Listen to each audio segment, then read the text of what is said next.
மனதில் விதைத்த வார்த்தை நினைவிருக்கும், மண்ணில் எங்கும் முற்கள் நிறைந்திருக்கும்.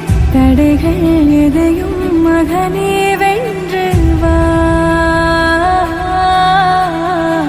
தலையே நிமிர்ந்து பகையை கொண்டு